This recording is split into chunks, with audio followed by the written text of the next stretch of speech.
this Leona, a lot of kill pressure in that bottom side of the map, and then you've got this wonderful poke comp that FPX can play through. I know people are sad that we don't see the Donger on the Rift, but we haven't seen a genuine 80 carry if we were coming back to that Ezreal point in this series, so why would we start now? FPX will rinse and repeat and snowball the name of the game. Sure, there are some elements on Suning that you talk about, especially the Orianna, that gives you something that safety net for mid to late. But FPX, Dagda, correct me if I'm wrong, keep you at range. And they've got a tangible front line with the Sett and with the Leona as well. So this is the thing. You are going to have GimGoon going mid on the Sett. You're going to have this Jayce in the top lane for Khan. And the whole idea that you want to work with for this composition is keeping Suning at bay, poke with Nidalee, with Syndra, with this Jayce, but keep people away. You can have Sett play that showstopper, keep people at bay. Same with the Syndra and these Scatter the Weeks. And if you ever manage to broach both of those lines, you still got to get through this Leona. So honestly, I'm loving the composition that FPX have gone for, and I really think they can take it to Suning in this game number 3. We'll find out, because for Suning, it's been a different comp for them as well. They've always had a lot of scaling elements, the better later scaling. Of course, when you have the Orianna, you have elements like the Jhin on those 3 items that we can talk about going into game with the traditional 80 carries. The music ramps up, Suning and FPX ramp up. Our very last game of the regular season of 2020 here for summer. You're in the right place, you're at the right time as we close this one out. Ladies and gentlemen, don't get sad. Get happy that we made it all the way to the end of summer.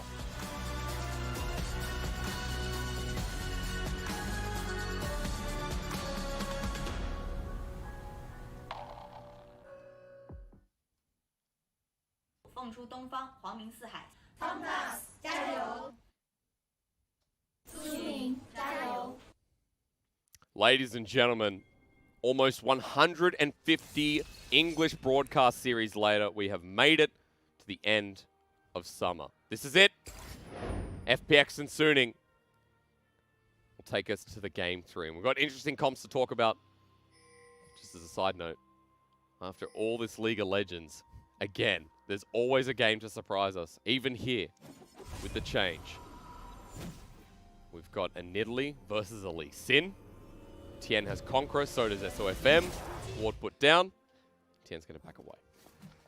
If FPX win this series, does LWX come back into this team? Because honestly, keep going. FPX is looking like, okay, this is a combo that kind of works for us. Yeah. But either way, FPX, we talked about how good of a composition they have, how they are capable of playing at range. So let's talk about how Suning can try and dissuade that. How do they start to set up this game so they can succeed? And a lot of that is going to be on SofM. He is on this Lee Sin. He can go aggressive in these early stages and has to a certain extent, forgo his jungle to make these plays happen. You gotta, in this Lee Sin versus Nidalee matchup, go right. I'm not going to be able to clear as quick. Tian is going to be taking over my jungle, so you've got to nearly double down on those lane ganks to make sure that you're actually able to succeed, set your team up before you fall behind to how quickly this Nidalee can clear the jungle. We'll have to track because it'll be a topside start here for both these junglers as Doinb sends out the laugh to kick off this game. Of course, same lanes as we've seen so far in the series. Doinb going to the bottom lane. GimGoon mid with the Sett and the fleet footwork, and Khan back into the top side. Now, he's playing the Jayce that in game 1 he was absolutely demolished on. So after recovering in game 2 with a great Renekton performance, we'll see how he goes. As Dagda, quick look here at what GimGoon's on. The unflinching secondary with second win. Okay, pretty standard stuff with the double adaptive focus. The rune, sorry. Yeah, nothing too crazy here from GimGoon. We know what this is going to be. Fleet Adaptive footwork to force, survive. That's when you go in. Still, even go towards the Bami Cinder, in towards the Sunfire, Deadmans. You're still playing Sett. You're still going to be looking to be this tank and provide this front line. And I don't think that's going to be much of an issue for GimGoon. He's clearly played a lot of games of Sett, especially as a top laner. The interesting one for me, though, is actually on this bottom side of the map. I want to see how Doinb and Crisp are able to do in this bottom lane, because when we look at Tian, already passed down towards this bottom lane, he's doing a very quick full clear of his jungle. There is the opportunity on this bounce back with Doinb and Crisp hitting that level 3 for them to look for an all-in with Tian in this bottom lane. We'll see. Tian is a little mana, but just picked off his blue buff, so he should be fine. Currently on his Krugs, while SofM doing the same. Sorry, it's Gromp versus Krugs. Dredgeline going to pull in SwordArt here, close to the turret, but no Cigaras. huanfeng doesn't get the Deadly Flourish down now. We've seen a lot of Jhin in the LPL as of recently, as you said, the response against the Ashe Here against Syndra, we know that Doinb probably going to outrange bar that Deadly Flourish at this point until we do get to 6 and the curtain call comes out. So interesting interaction ready for us at that 6 point. I'm still keeping my eyes on these junglers though. SofM, despite having pressure in this bottom lane, hasn't actually moved to pick up that Scuttle Crab in bot side river. And this is going to hurt him a lot because Tian has got the faster back. He's now out onto the map, has GimGoon, who's pushed in really well in this mid lane too because Angel actually hasn't been shoving these wave back out.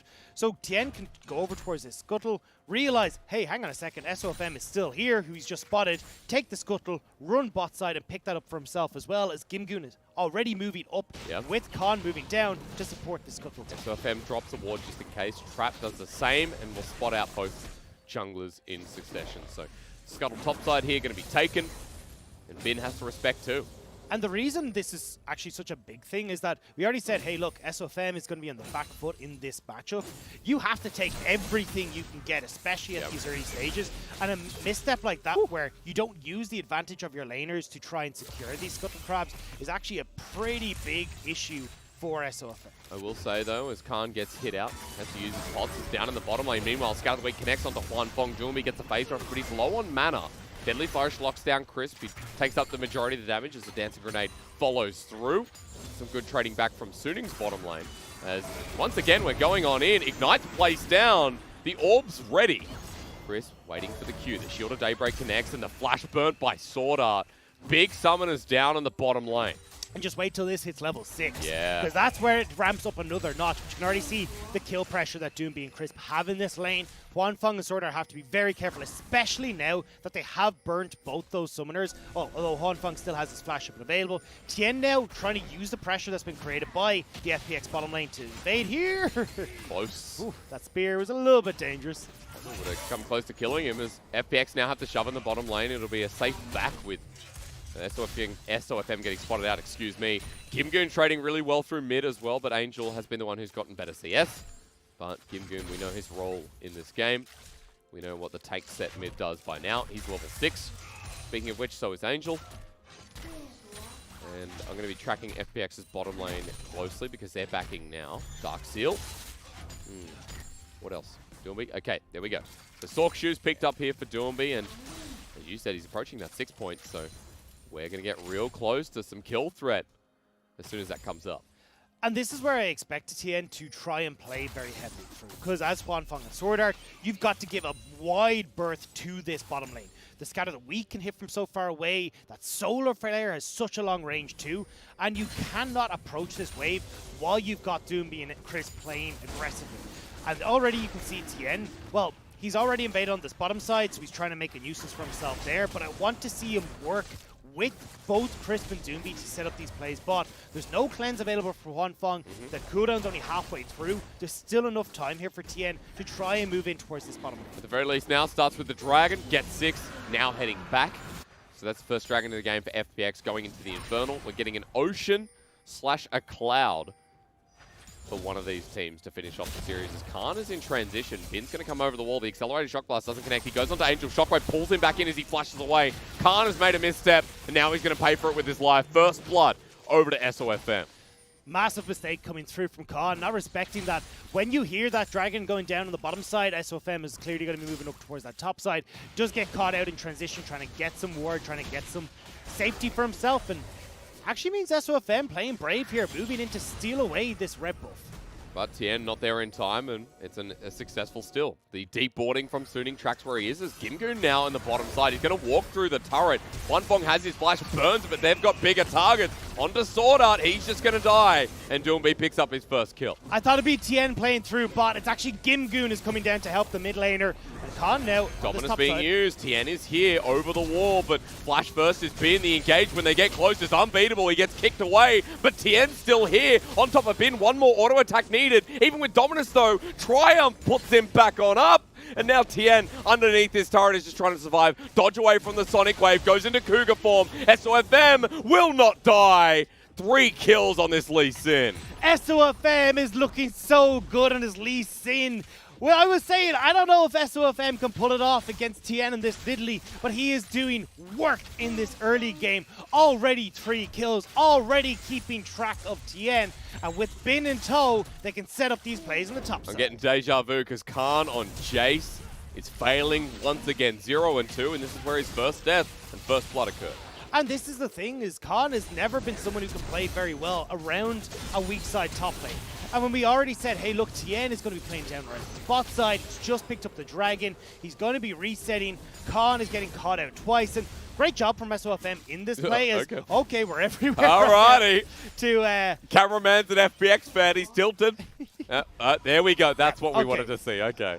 He just couldn't show it. It was too brutal to see yes. what happened to Tian. Peter will be onto us a little bit too quick, but either way, Tian on this top side ends up getting caught out. Great job from SofM as he moves underneath that turret to not actually auto-attack, throw out that Q, wait until he's right on top of the Cougar before he manages that Sonic Wave.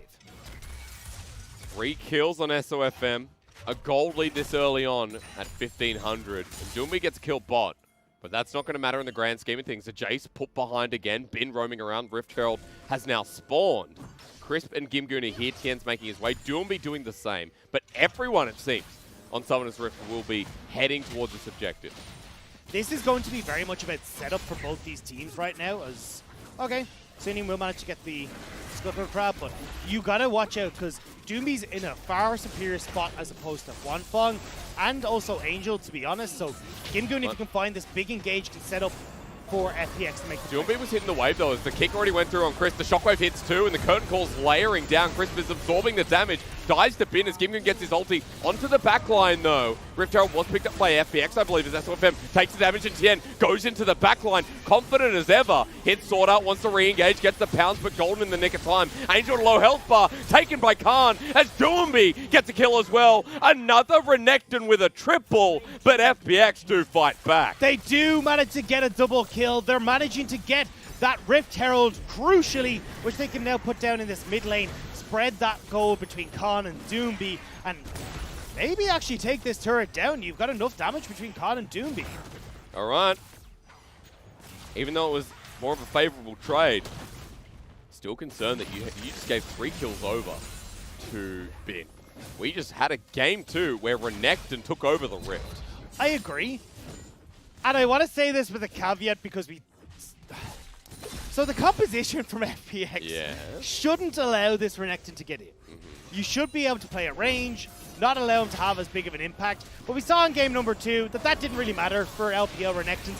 We're kind of seeing it in this game as well, where GimGoon goes aggressive in this fight, and Bin, even on this Renekton, is just being given free fire into this backline. Every time someone tries to move forward, Bin is enabled, and it gives him so much space in this fight to turn and get each of these little skirmishes in which Renekton is massively favored. Dag, did I just hear you say can't? Khan. I was trying to say Khan, that's but that okay. was Hey, that's all right. Yeah. He picked up 2 kills in that fight, and he's got a mana immune. And he was 0 and 2, so Khan is kind of back on the wagon here.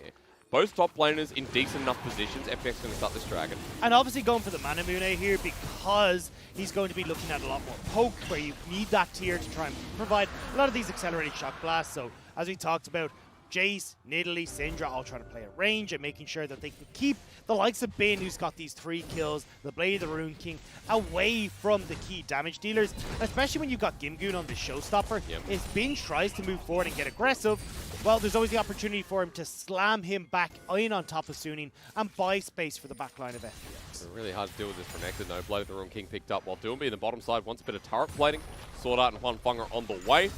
But zoning here from the Syndra while she's moving. The Syndra that has a hose now as first item. And Doinb in quite a favorable position. SwordArt angling for the engage, but Tian and Crisp are coming down. Scout of the week, good. Spear doesn't land.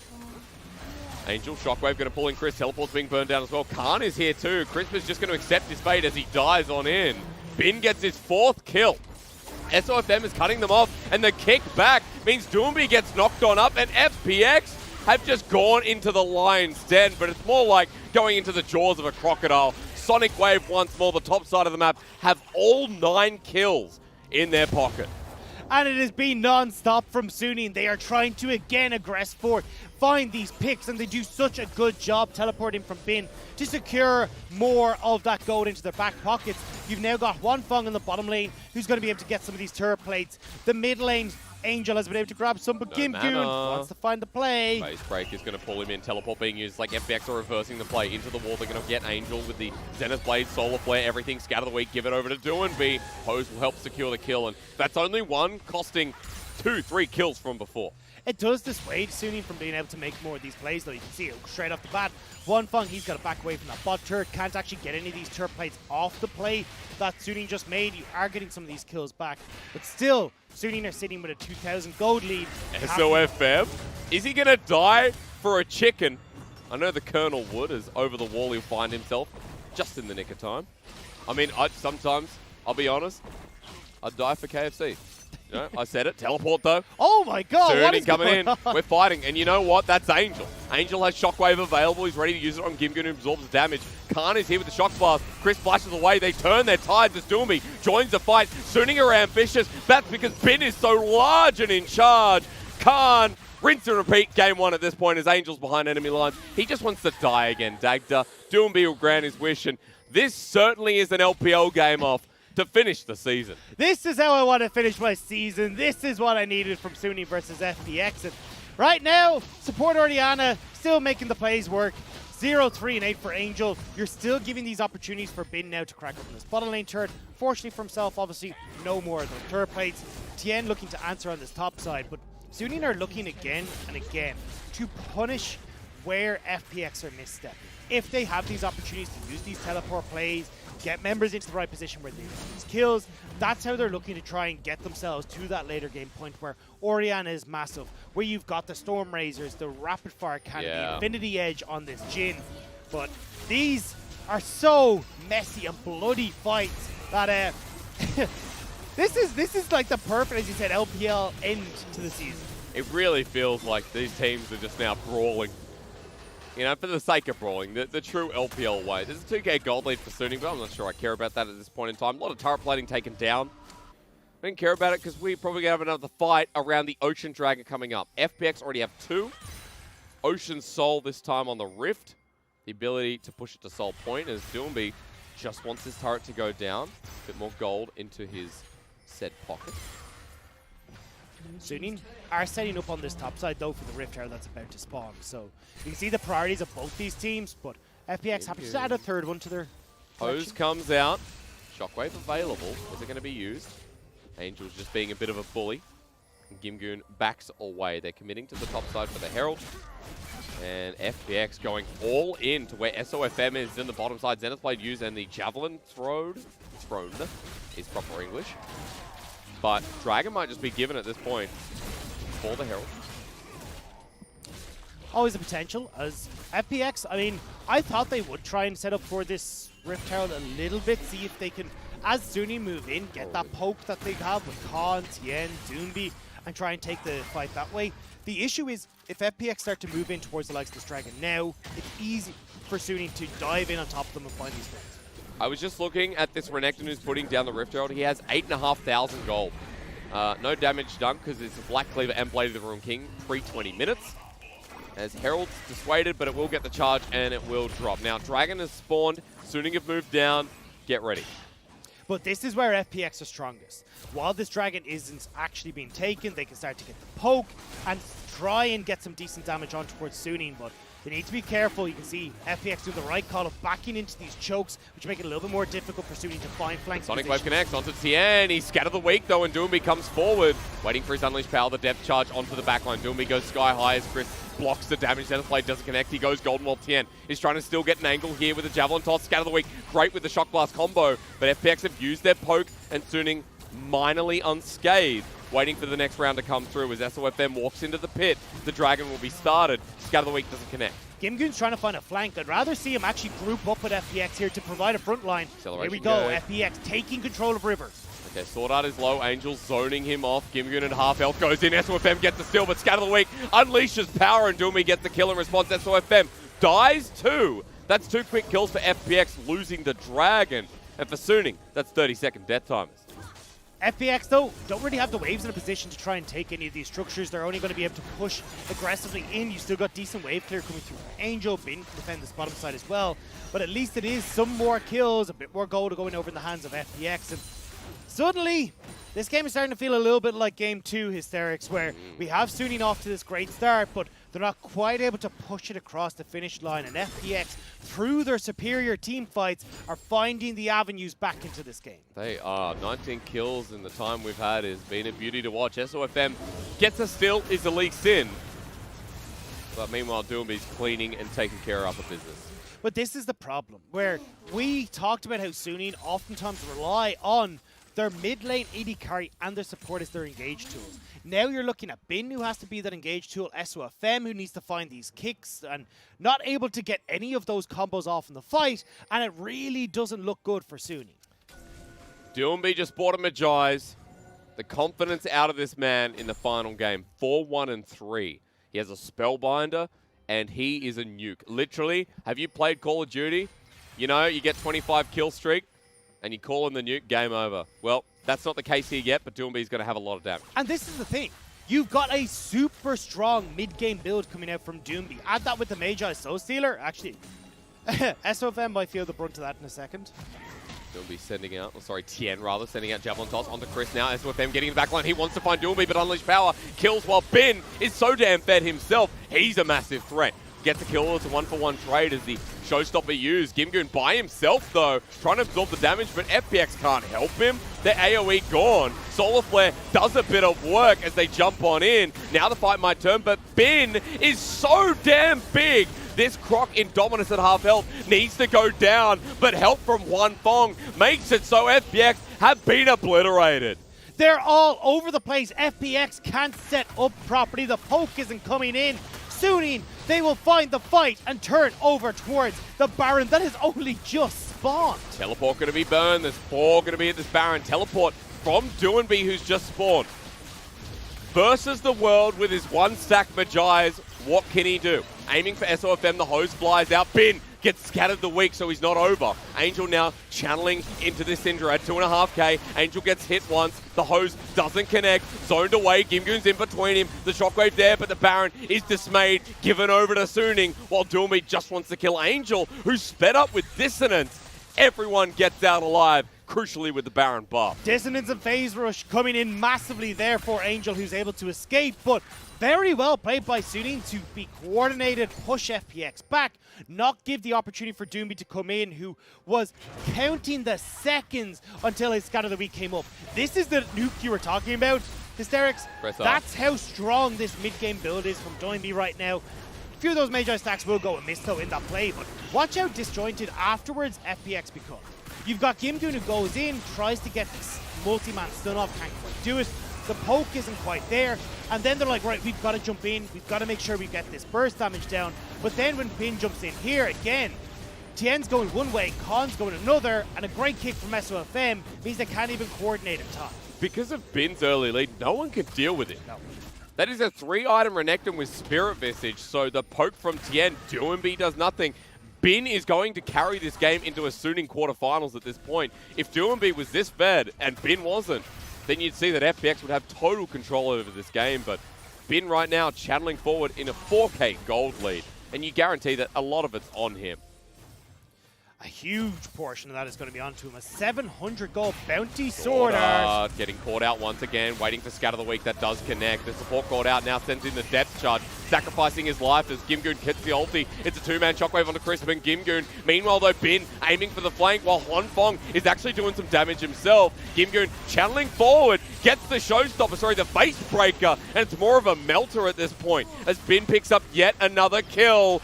Golden away from the deadly flourish. The poke still there. Sonic Wave, resonating strike. SofM not inty because he got a 3-man kick. And now Bin, absolutely the opposite of rubbish for another double. And there's 20 seconds now left still before GimGoon is on the board. Suning can crack open the base with this Baron buff, and Suning are looking to power forward into that 4th place LPL slot. That Angel Thump should be rising for SofM. That kick set up the rest of this base to fall in tatters. The inhibitor drops. Bin is now 11 kills because of it. And that's worth dying for.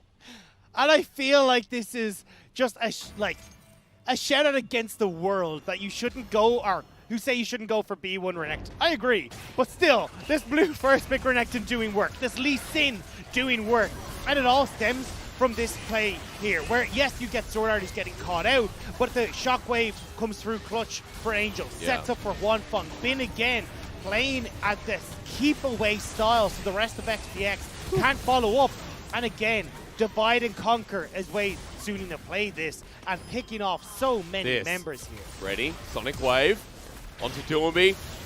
Oh, the kick. Yeah, well worth dying for. FPX destroyed. Gold lead maximized by Suning. The Baron pays dividends, and with that 5k gold lead and a dragon taken off in the replay, there's no soul on the line. TP. Teleport's being burned. Khan just has to get out of it. Suning are everywhere. They're crawling around the jungle of FPX trying to see who they can catch out. Mid inhib gone down. They want to start working on these side lanes. Bot lane isn't in the best of positions, but we're potentially having a fight here. Yeah, we are. Through a choke as well. Scatter the Weak used to disengage. Crisp is not really that tanky at this point. And Bin, the level 14 Renekton, is willing to go in over and over. There's no reason for these teams to be fighting right now. There's no Dragon, there's no Baron. They should be getting their waves in order, especially Suning looking at that bottom lane wave. Would love to have that pushing in conjunction with his mid lane, but instead it looks like they're all going to turn over towards this top side. And with how strong they are, how far ahead they are against FPX, being able to just bully them is definitely a part of the course for Suning. Here comes SofM once again, though, angling for a fight to maybe end the game with an open inhibitor through mid. The pressure's there. Sonic Wave connects from SofM, who's been confident this whole game long. He's 6-3 and 12 himself. Inner turret gets zoned off, and Suning want another inhibitor. You can see the confidence from SofM. They're playing right on the edge of range of every ability coming through from FPX, and even manages to dodge away from the accelerated shock blast. Here though, GimGoon. But he's on a ward. Suning have done their due diligence. They've dropped the ward down, and GimGoon can't get in. SofM playing keep away once again, and FPX, they want to try and find some sort of pick, but they're not confident in trying to go for these engages. Bin and SofM, the two-man wrecking crew of Suning this game. Mid lane wave has now crashed in, so this is where Suning want to try and see if they can work together to shove in alongside that mid lane wave, but not feeling confident to, and still that bot lane wave hasn't shoved in to cause more issues for FPX. So FPX are pretty okay with the wave clear that they have between Khan, Doinb, and even GimGoon to a certain extent to just shove out this wave. Now, while we see some resets coming through and defending of the base from FPX, we have to note that Doinb, now that his Magi has no stacks, is a bit of a waste of gold, unfortunately. However, the confidence there is always good. I always say real mid laners buy Magi's. This is I guess, a loophole because he's playing bottom lane. So in fact, he shouldn't. Exactly, and that's why he's on 0 stacks. You see, the logic holds true, Hysterics. Makes sense. He's got 4 items otherwise. The Void Staff was picked up, and I'm just looking across the board. Maybe I don't have time because Blade of the Ruined King was used by Bin, who took 0 damage. SofM into the backline, though. He gets pulled on in. Kicks over Tian. Over the wall, he's just dead. That was huge from SofM, who survives with Bin now versus the world. He will not die here because there's not enough damage from FPX. Doinb to zone off, but Suning found what they need. That's the pick that gives them Baron number 2. 27 minutes into this game, there's a 7,000 gold lead for Suning. They are not letting up. They are continuing to push forward. And FPX, they need a miracle, but it's just not coming anytime soon. Bin feels like Lord Archimon. You know, you Warcraft fans out there. He's got divine armor. You can't just kill him. No one does enough damage. And with the Baron going down, this game, this series and quarterfinals is one step away from Suning to putting in the bag. And V5 feel like they're praying to their PP gods to bring something here for FPX. Find that light in the darkness that they can claw their way back into this game. Dragon could be that answer. If they can get this Ocean Soul, maybe they can weather the storm. But when you're so far away from being able to add that, you're looking at the next 12 to 15 minutes before they can even try and look at adding that into their repertoire. It just feels so far away. Man, Suning, one of their best series of the split when it counts. One will remember. Again, if FPX lose this series, they will face Suning again. If FPX can beat V5. Because this series, P5 is sitting there relying on FPX to get the win. But Suning right now are not letting them have their way. Another inner turret under threat. Wave clear massive with the Baroned up minions. Scout of the week is good.